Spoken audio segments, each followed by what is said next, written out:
ভগবানের নামে চুরি করা হয়। কিন্তু চুরি হোক বা যাই হোক, ভগবানের নাম তো যাচ্ছে। তো সেইভাবে তখন শিব বাবা রেগে যান, ত্রিশূল নিয়ে দৌড়ান, বলে আমি আজকে একে মেরে ফেলবো। তুমি চুরি করেছো ভগবানের নামে। কোন ছুটছে ছুটছে ছুটছে সুখদেব গোস্বামী। সুখদেব গোস্বামী শ্রী ছিলেন, ওখানে কিছু ছাদেতে উনি বসে আছে, মুখ হাতুড়ে ঘুমিয়ে আছে। সেই সুখ পাখি গর্ভে প্রবেশ করলেন, তিনি হচ্ছে সুখদেব মহারাজ। বলে সুখদেব মহারাজ কি জয়। তখন সুখদেব গোস্বামী তখন ব্যাসদেব এসে বলেন, ভগবান তুমি তো জানে যে ভগবানের কথামৃত শ্রবণ করে সে অমর হয়ে যায়, তাহলে তুমি ব্যর্থই নিজের সময় দিচ্ছ এখানে। কারণ সে পাখিকে তুমি মারতে পারবে না, গর্ভ থেকে বাইরে আসলেও তুমি মারতে পারবে না, কারণ সে তো অমর হয়ে গেছে তোমার কথামৃত শ্রবণ করে।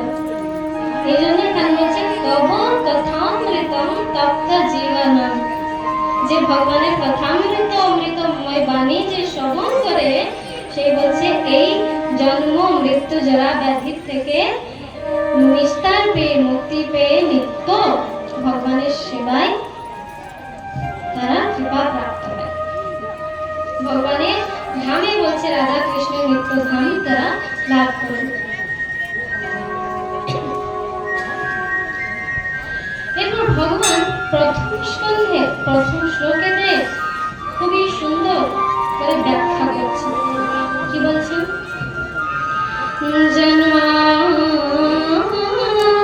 জন্মাদ্যস্য যতোऽন্তরাদিতরতশ্চার্তেষ্বভিজ্ঞः তেনে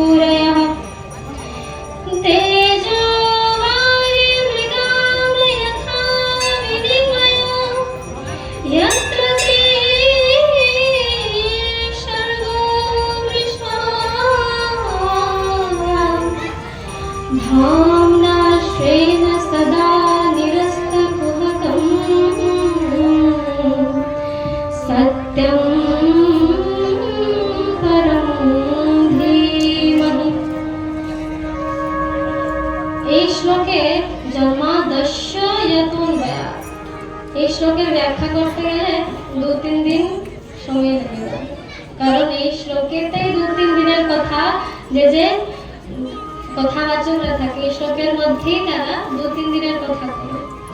এই শ্লোকে যদি আমি পুরো ব্যাখ্যা করতে যাই তাহলে 3-4 দিন শেষ হয়ে যাবে, কিন্তু তার ব্যাখ্যা শেষ হবে না। কিন্তু বোঝানোর জন্য আমি একটু সূক্ষ্মভাবে শ্রবণ করবো আপনার সাথে। জন্মাদ্যস্য অর্থাৎ কি বলছে, যে ভগবান বলছে জন্ম নেওয়া মাত্র বলছে নিজের আসল মাতা পিতাকে ত্যাগ করে তিনি নিজের নগর মমতা বা পালন কর্তা যশোদা ও নন্দ বাবার গৃহে চলে যান, তাহলে ভাবো তিনি কি মানে সাধারণ পুরুষ হতে পারেন? যে জন্ম নেওয়া মাত্র যার তিনি নিজের মা বাবাকে ছাড়া অন্য কাছে চলে যান, যে নিজের তেজের দ্বারা এই জগতে প্রকাশিত আছে। বলছে মা যশোদা যখন ছোট্ট লালা ছোট্ট বালকৃষ্ণকে বলছে যখন কৃষ্ণ খেলা করতেন, তখন তার হাতে কোমরেতে চমৎকৃত মণি তিনি ধারণ করাতেন। চমৎকৃত মণি কেন ধারণ করাতেন মা যশোদা কৃষ্ণ? যদি বলছে কৃষ্ণ খেলা করতে করতে বলছে যদি এদিকে ওদিকে চলে যায়, তাহলে সেই মণির প্রকাশ থেকে বলছে আমি আমার কৃষ্ণকে খুঁজে পাবো। কারণ কৃষ্ণ তো কালো, যদি অন্ধকার একটু হয়ে যায় তাকে খোঁজাও মুশকিল, তিনি এমন কালো। তখন এই জন্য শ্রীকৃষ্ণকে চমৎকৃত মণি ধারণ করাতেন, তার যাকে বলছে আমি কৃষ্ণকে খুঁজে পাই, আন্ধারে তো খুঁজে পাবো। কিন্তু হচ্ছে সেই পরমাত্মাকে কি প্রকাশের প্রয়োজন যে সম্পূর্ণ বিশ্বকে প্রকাশিত করে, তাকে কি কোনো প্রকাশের প্রয়োজন আছে? কিন্তু লীলা পুরুষোত্তম, লীলা করছেন। এখানে জন্মাদর্শ অর্থাৎ তেনে ব্রহ্ম হৃদয়াদি কবয়ে মুহ্যন্তি সূর্যঃ। বলছে একদিন আমরা সবাই শ্রবণ করেছি, এই জন্য আমি সূক্ষ্ম হিসাবে একটু আমরা শ্রবণ করছি। বলছে যখন ব্রহ্মাজি কৃষ্ণ যখন গোচারণ লীলা করেন, যখন গরু চড়াতে যান, তখন কৃষ্ণ সমস্ত সখা আদিগণকে, এমনকি যত গাভী ছিল, গরু ছিল, তাকেও ব্রহ্মা নিজের লোকে নিয়ে যান। যখন নিজে আমাদের 1 বছর হচ্ছে ভগবানের, ব্রহ্মার 1 দিন হচ্ছে 1 বছর পর্যন্ত ব্রহ্মাজি সমস্ত বাল সখাগণকে তিনি ওখানে রেখেছিলেন, নিজের লোক নিয়ে গেছিলেন। তো বলছে যখন ব্রহ্মা কৃষ্ণের সমস্ত গোয়াল বাল আদি সখাগণকে যখন বরণ করে নিয়ে যান, ভগবান ব্রহ্মাজিকে জ্ঞান দেন, তিনিও লীলা করেন। কারণ ব্রহ্মা বিশ্বাস করতে পারছিল না যে কৃষ্ণ এই গোয়াল বালদের যুদ্ধ খাচ্ছে, ইনি ভগবান পরমাত্মা পরমেশ্বর, তিনি বিশ্বাস করছিলেন। এই জন্য এই লীলা করলেন, তিনি ব্রহ্মাকে জ্ঞান প্রদান করলেন। এবং ইন্দ্রকে গিরিরাজ পর্বত, যখন ইন্দ্র বলে এই ভগবান হতে পারে না, তখন গিরিরাজ পর্বত উঠিয়ে তিনি ইন্দ্রকে মোহিত করলেন এবং তাকেও জ্ঞান প্রদান করলেন। তেনে ব্রহ্ম হৃদয় আদি কবয়া মুহ্যন্তি সূর্যঃ। এবং একদিন তারপর কি করলেন, তেজো বারি মৃদাম যথা চ। তেজো বারি, তেজ অর্থাৎ কি হচ্ছে সূর্য, অগ্নি, তেজ অর্থাৎ অগ্নি, বারি অর্থাৎ ধরত্রী মাটি, এবং মৃদাম। এবং বললেন যে পঞ্চতত্ত্ব যথা বিনিময় যত্রতি সর্বমৃষা, হচ্ছে পৃথিবী, জল, বায়ু, অগ্নি, আকাশ, এই যে পঞ্চতত্ত্ব আছে, এই 5টি তত্ত্বকে ভগবান পবিত্র করলেন গিরিরাজ পর্বত ধারণ করে। ত্রিসর্গমৃষা, তিনি বললেন 3টি জায়গা, ত্রিসর্গ অর্থাৎ 3 জায়গাতে, কোথায়? বৃন্দাবন, দ্বারিকা এবং হস্তিনাপুর, এই 3টি জায়গাতে ভগবান লীলা করেছেন না? হস্তিনাপুর যখন চলে যায় তখন ওখানে আলাদা লীলা, মথুরাতে আলাদা লীলা, বৃন্দাবনে আলাদা। এই হচ্ছে এই 3টা জায়গাতে ভগবান লীলা করলেন। এবং কি করলেন, ধামনা স্বেনা সদা নিরস্তকুহক। যখন ভগবানের স্বধাম গমনের সময় আসলো, ভগবান যখন নিত্য ধামের থেকে সব লীলা আদি সম্বরণ করে নিজের স্বধামকে ফিরিয়ে গেলেন, তখন সবাইকে এই ভাগবত জ্ঞানের তিনি প্রদান করলেন। যখন ভগবান শ্রীকৃষ্ণ লীলা সম্বরণ করছিলেন, তখন উদ্ধবজি মহারাজ ভগবান কৃষ্ণের কাছে এসে বলছেন, ভগবান আপনি চলে যাচ্ছেন, কিন্তু আপনি যাবার পর এই কলিগত জীবের কি গতি হবে? ধর্ম কার শরণে শরণ গ্রহণ করবে? উদ্ধবজি মহারাজ ভগবানকে প্রশ্ন করলেন যে ধর্ম কার শরণে যাবে? তুমি যখন না থাকবে তো অনেক পাপাচার, অনেক পাপ আচরণ হবে, পাপের অনেক প্রবৃত্তি হয়ে যাবে, এই জীবের কল্যাণ কিভাবে হবে? তখন কৃষ্ণ বললেন, উদ্ধব আমি আত্মা থেকে আমার স্বধাম ফিরে যাচ্ছি, কিন্তু আমার এই শরীর আছে, এটা হচ্ছে শ্রীমদ্ ভাগবতেতে।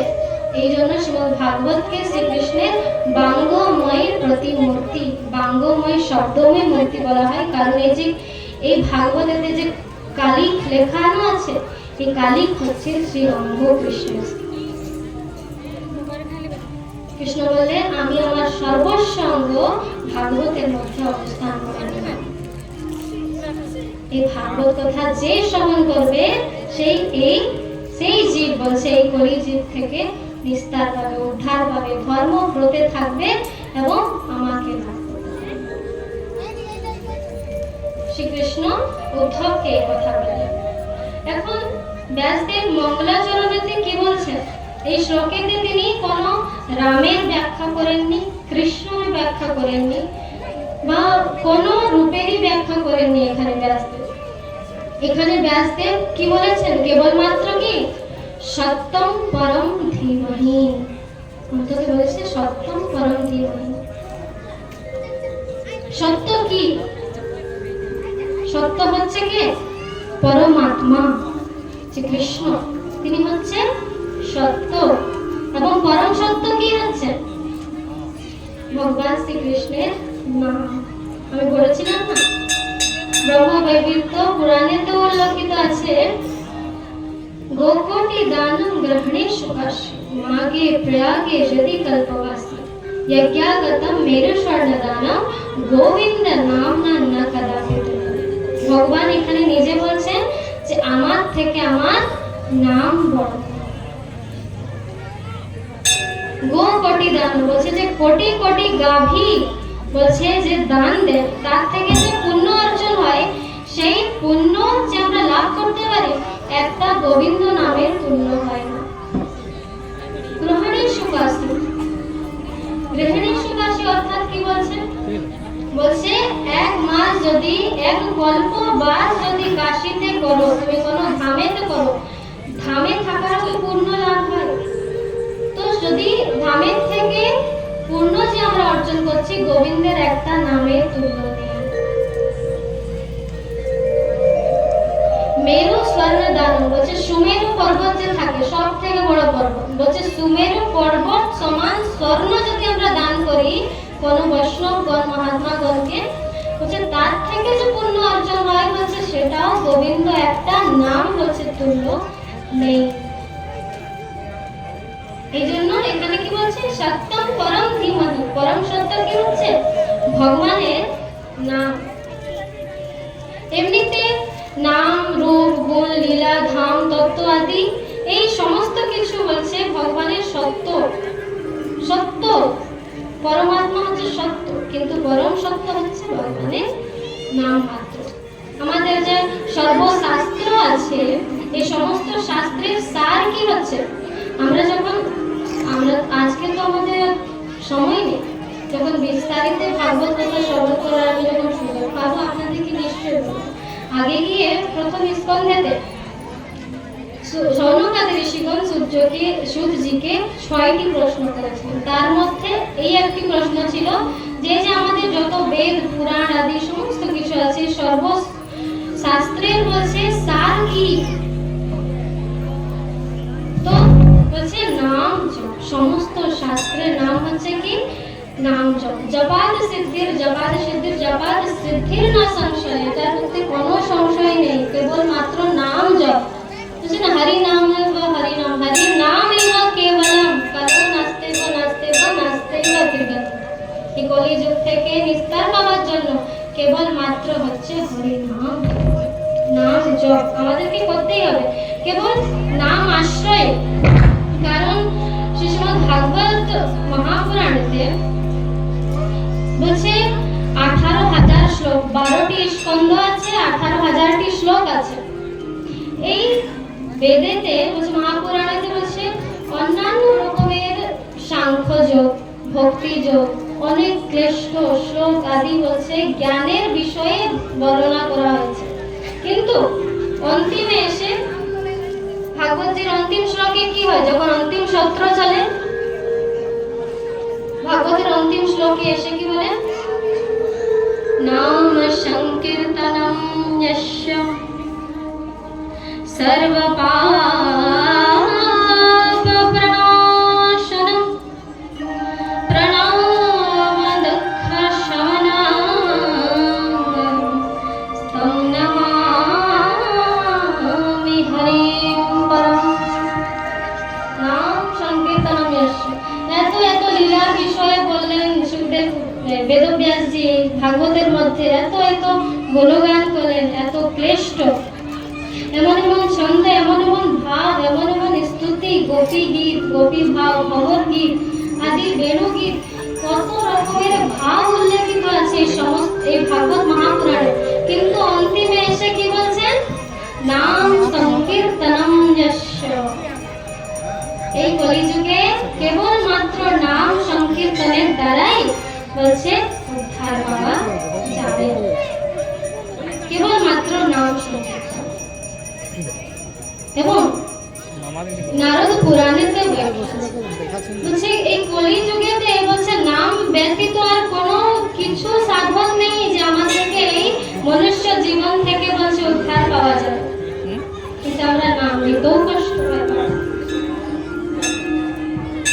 আমরা যে কিছু কার্য করছি, যৎ করোষি যদশ্নাসি যজ্জুষি দদাসি, কৃষ্ণ বলছে যে কোনো কার্য করছি, বলছে আমরা খাচ্ছি ধুচ্ছি বা আমরা যদি বাজার থেকে যে কিছু নিয়ে আসছি, ভগবান হচ্ছে আমাকে অর্পিত করো। তুমি হবন করছো, পাঠ করছো, পূজা করছো, যদি তুমি সেই বলছে পূজা যদি আমাকে অর্পণ না করো, সেই পূজাতে যদি আমার নাম না হয়, বলছে সেই সমস্ত পূজার ফল বলছে আমরা পাবো না, সেটা রাক্ষসই পাবে, ব্যর্থ হয়ে যাবে। সেই নামের ফল আমরা কোনোদিনও পাবো না। এই জন্য নারদ পুরাণ বলছে যজ্ঞ দানম তপ হোমম স্বাধ্যায় পিতৃতর্পণম ব্যর্থম এব ভবেত সর্বম হরি নাম বিনা কৃতম।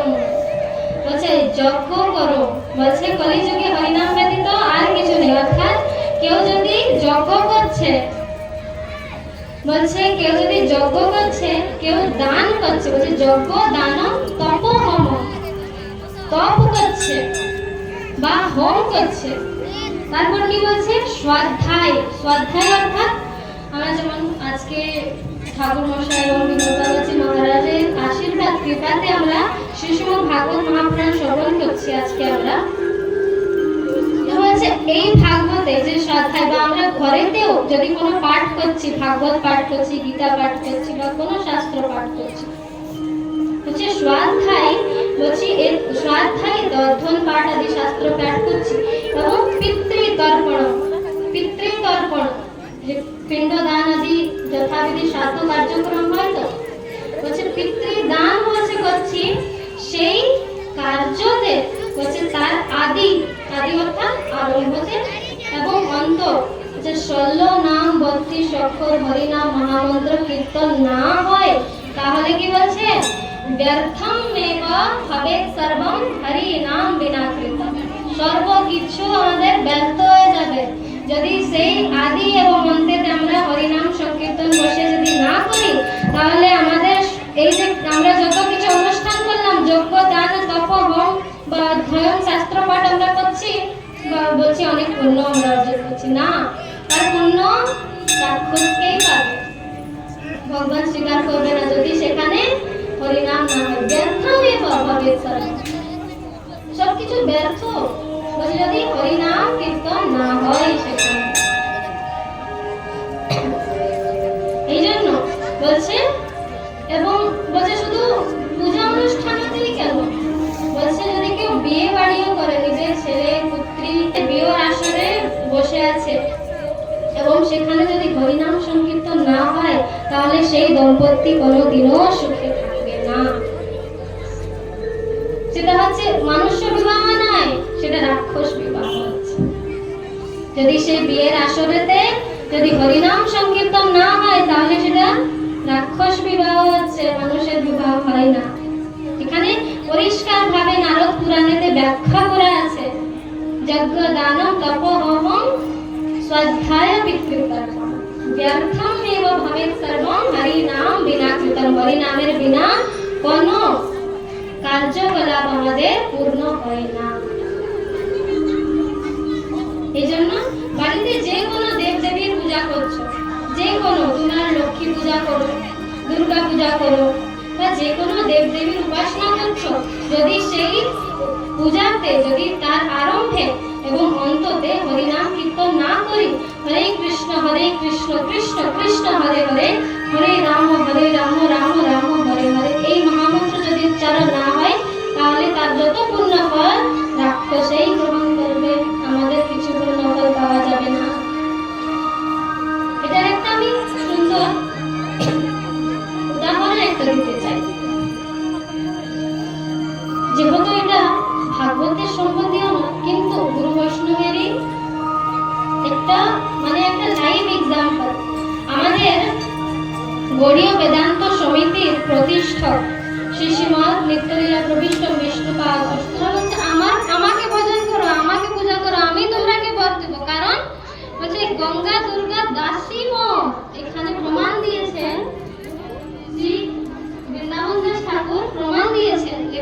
চৈতন্য মহাপ্রভু তিনি বলছেন স্বয়ং, বলছে গঙ্গা দুর্গা দাসী মোর মহেশ কিঙ্কর। এরা হচ্ছে আমার, যেমন আমাদের ইন্ডিয়াতে প্রাইম মিনিস্টারটা একটাই আছে, নরেন্দ্র মোদী আছে তো, কিন্তু ওয়াটার ডিপার্টমেন্ট আলাদা, শিক্ষামন্ত্রী আলাদা, সবার একটা একটা আছে তো, সব আলাদা ডিপার্টমেন্টের আলাদা আলাদা মন্ত্রী, কিন্তু প্রাইম মিনিস্টার একটাই আছে। ঠিক সেইভাবে তো বলছে কি দুর্গারই একটা রূপ হচ্ছে না কালী, তো কালীকে কৃষ্ণের দাসী। এখানে নিমাই বলছে সবাই তো আমার দাসী, তো সবাইকে আলাদা আলাদা ডিপার্টমেন্ট দেওয়া হয়েছে, সবাই নিজের নিজের কার্য করছে, কিন্তু প্রাইম মিনিস্টার তো বলছে আমি, তোমরা আমার পূজা করো, আমি তোমাদেরকে বল দেবো। এখানে তিনি প্রমাণ দিয়েছে। তখন সেই ব্রহ্মচারী বলছে ঠিক আছে যাই হোক, কদিন আর থাকবো, তো বলছে কিন্তু আমি যাওয়ার আগে বলছে তাকে সরাসরি জ্ঞান দিয়েই যাব ব্রহ্মচারী, কারণ আমিও কৃষ্ণ ভক্ত, হার মানবো না। তুমি যদি বলো আমার মা বড়, তো আমি প্রমাণ করবো না যে আমার কৃষ্ণ বড়, এটা তো সমস্ত জায়গাতে প্রমাণ আছে, কিন্তু তোমার মা বড় কোথায় লেখা আছে বলো, প্রমাণ আছে কোথাও? সব জায়গাতে আছে যে কৃষ্ণ হচ্ছে পরমেশ্বর এবং সবাই তার দাস দাসী কিঙ্কর। তো এখানে বলছে তো এই যে মিষ্টান্ন যে বাবু থাকে, মিষ্টি দোকানওয়ালা, বলছে ওইসব আমি জানি না, আমার দোকানে মিষ্টি নিতে গেলে তোমাকে এইভাবেই বলতে হবে। বলছে যাই হোক নিয়ে নিচ্ছি কিছুদিন। তো এইভাবে 2 দিন 4 দিন কাটলো, 5ওয়া দিন হঠাৎ দোকানটা বন্ধ, এবং মিষ্টি নিতে আসে সেই ব্রহ্মচারী। মিষ্টি নিতে যখন আসে তখন বলছে দেখছে যে দোকানটা তো বন্ধ আছে, এমনিতে তো দোকান বাবু কোনোদিনও দোকান বন্ধ করে রাখে না, হঠাৎ হয়তো কিছু কাজ পড়বে, দোকানটা বন্ধ করে রেখেছে। তখন ঠিক আছে যাই হোক আজকে ফল ভোগ লাগাবো গোপালকে, এইভাবে তিনি চলে যান। কিন্তু দূরের থেকে দেখছে যে ওই মিষ্টি দোকানের বাবু গামছা পরে, কাঁধেতে আরো সমস্ত সজ্জনগণ আছে বাড়ি, এবং কাঁধেতে মোড়া নিয়ে বলে বলে যাচ্ছে কি বলো হরি হরি বল, বলো হরি, আবার সে বলছে বলো হরি, আবার সজ্জনগণ কি বলছে হরি বল, সে নিজে বলাচ্ছে কি বলো হরি হরি বল। তখন বলছে আচ্ছা বাবু এইবার দেখাবো মজা।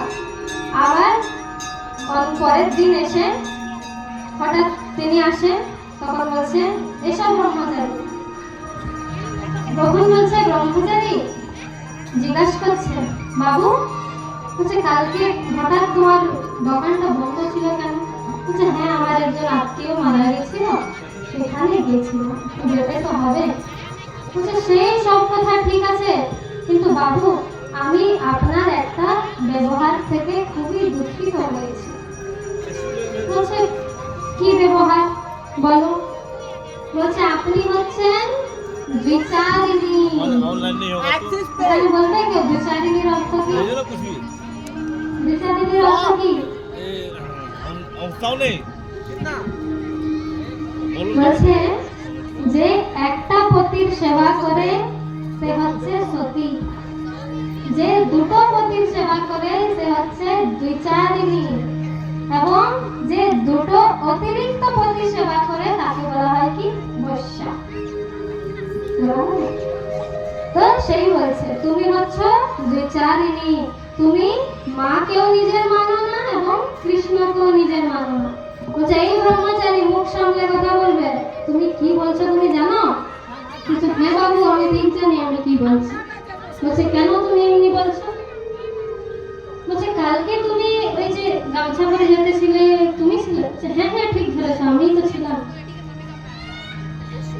তো বলছে তুমি যখন সেই কাঁধেতে মোড়া নিয়ে যেতেছিলে তখন বলো কালী কালী বল বলে কেন নিয়ে গেলে না?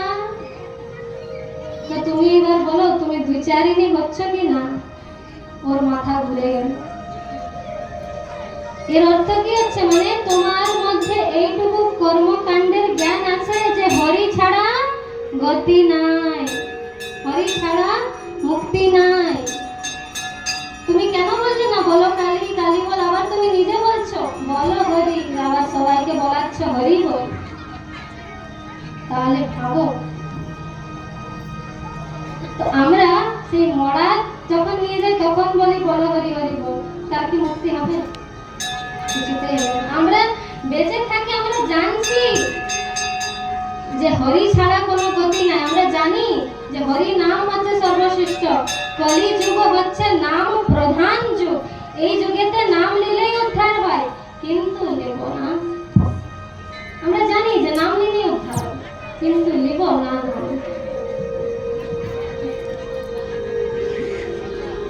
আমরা বেঁচে থাকি নাম লি না, মরে যায়। অনেক জনের এই প্রশ্ন থাকে না, এখন কি বয়স হয়েছে নাম লিব, ভগবানের নাম করব? যখন ছেলে পিল করে সব বিয়ে আদি হয়ে যাবে, তার একটা নাতিপতি হয়ে যাবে, পুত্র সুখ সন্তান আদি আমরা সব পাবো, যখন শেষ অন্তিম কাল আমরা 2-4টা বছর পাবো, তখন নাম করব, তখন ফ্রি হয়ে যাব সংসার থেকে, কি না ফ্রি হয়ে যাব আমরা। কৃষ্ণ তখন বলবে আমি ফ্রি হয়ে আসবো তোমাকে মুক্তি করার জন্য। আমরা কেমন যখন ভগবানকে পূজা করার জন্য বাজারের থেকে যখন ফল ফুল সংগ্রহ করি, তখন দেখি না ফলটাতে কোনো দাগ তো নেই, অনেক দিনের বাসি তো নেই, ফুলগুলো তো মূর্ছা তো হয়নি। দেখি না প্রত্যেকটা জিনিস যখন আমরা সংগ্রহ করি বাজার থেকে, এক একটা জিনিস আমরা সব কিছু যেমন একদম পারফেক্ট থাকে, আমরা এই দেখি। তো আমরা কিভাবে মনে করি যে আমাদের এই যে দেহ যখন বুড়া হয়ে যাবে, মূর্ছিত অবস্থায় চলে যাবে, তখন কৃষ্ণটা গ্রহণ করবে? আমাদের দেহটাও তো এরকম, যখন তাজা থাকবে, যখন সমস্ত জ্ঞান আদি আমরা বুঝতে পারবো, সেই অবস্থায় আমাকে নিজেকে শ্রীকৃষ্ণকে সমর্পিত করতে হবে না? হবে কি হবে না বলো? তাহলে কি করে ভাবছো যে বুড়ান্তিকালে ভক্তি করা যায়? করা যায় কি? কৃষ্ণ দর্শন করতে পারবে না, চোখের দৃষ্টি কম হয়ে গেছে, মুখের থেকে আওয়াজ বেরোচ্ছে না। বলছে অন্তিম কালে, ভগবান গীতাতে তো বলছেন অন্তকালে যে মামে হয় স্মরণ মুক্ত কালে বরং, বলছে যে আমার নাম স্মরণ করে দেহ ত্যাগ করে আমি তাকে প্রাপ্ত হই। তবে প্রভু যদি আমরা বুড়া বয়সে যদি আমরা তোমার নাম উচ্চারণ না করতে পারি, এমন অবস্থা হয়ে যায় যদি আমরা স্মরণেতে তোমাকে স্মরণ না করতে পারি, তাহলে কি সেই ভক্ত যে স্টার্টিং থেকে তোমার ভক্তি করে এসেছে তাকে কি তুমি লাভ হবে না? কারণ তুমি গীতাতে বলেছো অন্তকালে যে মামেবা স্মরণ মুক্ত কালে বরং, সেই আমাকে প্রাপ্ত করে যে আমাকে স্মরণ করে দেহত্যাগ করে, সেই আমাকে প্রাপ্ত করে। কিন্তু সবাই তো করতে পারবে না, অন্তিম কালেতে সবার মুখে নাম আসে না, তাদেরকে উদ্ধার হবে না। তো কৃষ্ণ বলছে যে আমার শুদ্ধ ভক্ত থাকে, যে শুদ্ধ সত্যভাবে আমার ভজন করে, ভাগবতে তিনি বলেছেন, বলছে তার যদি বুড়ো বয়সে স্মরণ নাও যদি আসে, অন্তিম কালে যদি সে আমাকে স্মরণ না করতে পারে, বলছে আমি আমার ভক্তকে স্মরণ করে থাকি, আমি আমার ভক্তকে স্মরণ করি। তো আমাদের স্মরণ আসবে কিভাবে? আমরা সেই শুদ্ধ সত্যভাবে কৃষ্ণকে নাম করবো তবে তো। আর মেনে নাও আমরা যদি শুদ্ধ সত্যভাবে স্মরণ না করি, ভজন না করি, তাহলে তো আমাদের আসবেই না, কিন্তু আমরা শুদ্ধ ভক্তর গিনতিতেও আসবো না। তাহলে কৃষ্ণ কিভাবে আমাদেরকে মুক্তি লাভ করাবে? এই জন্য যত ছোট বয়সের থেকে হোক না কেন, আমাদের বাচ্চাদের মধ্যে আমাদেরকে এই পরিবেশ দেওয়া যায় যে কৃষ্ণ ভক্তি যেন করবে, কৃষ্ণ ভক্ত যেন। এবং ভক্তি লাভ হবে কিভাবে? গুরু বৈষ্ণবের সান্নিধ্য পালন করে, আশ্রয় গ্রহণ করে এবং একাদশী ব্রত পালন করে। একাদশী হচ্ছে সাক্ষাৎ ভক্তি জননী, মাধব তিথি ভক্তি জননী যতনে পালন করে। এই হচ্ছে একাদশী ব্রত, হচ্ছে ভক্তির জননী। যে বলছে একাদশী ব্রত পালন করে তার হৃদয়ে কৃষ্ণের প্রতি ভক্তির উদয়, ভক্তির সঞ্চার। এই জন্য শুদ্ধ সত্যভাবে নামকরণ করে আমাদের গুরুদেবের বাণী আছে যে ভক্তির প্রতি করা, মানে আগাবার জন্য, ভক্তি লাভ করার জন্য তুলসী ধারণ, তুলসী সেবন এবং একাদশী ব্রত পালন, এই তিনটা জিনিস প্রত্যেকটি মানুষকে করতে হবে। সেটা দীক্ষিত হোক বা না হোক, গুরু আশ্রয় গ্রহণ করাটা অতি অনিবার্য। কিন্তু যদি না পারে তাহলে বলে তুলসী ধারণ করো, তুলসী সেবন অর্থাৎ তুলসী বৃন্দা দেবীকে প্রতিনিয়ত প্রতিদিন জল দান করো, তার প্রদক্ষিণা করো এবং কি একাদশী ব্রত পালন। কৃষ্ণের সর্বশ্রেষ্ঠ সর্বব্রতের সর্বশ্রেষ্ঠ হচ্ছে একাদশী ব্রত। একাদশী ব্রত সবাইকে পালন করতেই হবে, সে বৈষ্ণব হোক বা অবৈষ্ণব হোক, সবাই। এই জন্য ভগবানের ভক্তি লাভ করার জন্য আমাদেরকে গুরু আশ্রয় গ্রহণ করতে হবে, একাদশী ব্রত পালন করতে হবে এবং বেশির বেশি নাম জপ করতে হবে। কারণ ভাগবতের অন্তিম শ্লোকেই বলছে নাম সংকীর্তনম যশ। এত কিছু বলেছে ভাগবত, কিন্তু লাস্টে এসে কি বলছে? নাম, শুধুমাত্র নাম জপ করো, নাম ছাড়া আর কোনো গতি নেই। এই কলিগত জীবের জন্য শুধুমাত্র নাম। এই জন্য সবাই খুব শ্রদ্ধা সহিত কৃষ্ণকে দেখবেন, কৃষ্ণ নিশ্চয়ই কৃপা করবেন, আমাদের হৃদয়ে কৃষ্ণর ভক্তির সঞ্চার হবে। এটার সঙ্গে আপনাদের সম্মুখে এই ভাগবত কথামৃত বাণী আমি এখানেই বিশ্রাম দিচ্ছি।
राधा गोपीनाथ राधा नमः विष्णुपाद